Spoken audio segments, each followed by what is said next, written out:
Oracle BCS থেকে সংগৃহীত সাধারণ বিজ্ঞানের 15টি গুরুত্বপূর্ণ এমসিকিউ। পারমাণবিক চুল্লিতে তাপ পরিবাহক হিসেবে কোন ধাতু ব্যবহৃত হয়? ব্যবহৃত হয় সোডিয়াম ধাতু। কোন মাধ্যমে আলোর পালস ব্যবহৃত হয়? Optical fibre. যেসব পরমাণুর নিউটন সংখ্যা সমান থাকে কিন্তু প্রোটন সংখ্যা বা ভর সংখ্যা ভিন্ন হয় তাদেরকে বলে আইসোটোন। বায়োগ্যাসের কোন উপাদান জ্বালানির কাজে ব্যবহৃত হয়? জ্বালানির কাজে ব্যবহৃত হয় মিথেন। এক্স-রে উৎপাদনে কোন রশ্মি ব্যবহৃত হয়? এক্স-রে উৎপাদনে ব্যবহৃত হয় ক্যাথোড রশ্মি। কোনটি শক্তির অনবায়নযোগ্য উৎস?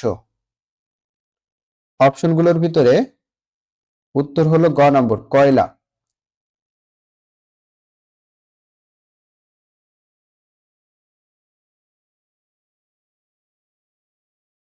7 নম্বর প্রশ্ন আছে, নিউটন আবিষ্কার করেন কে?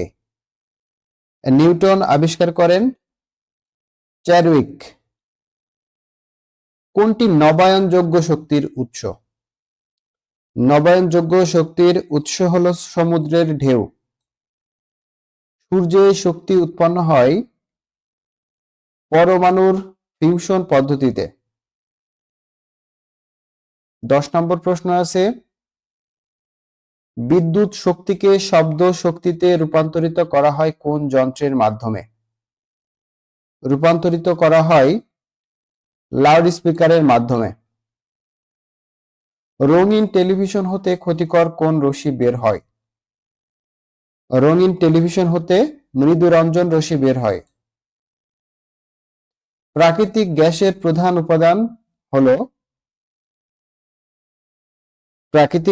প্রধান উপাদান হলো মিথেন।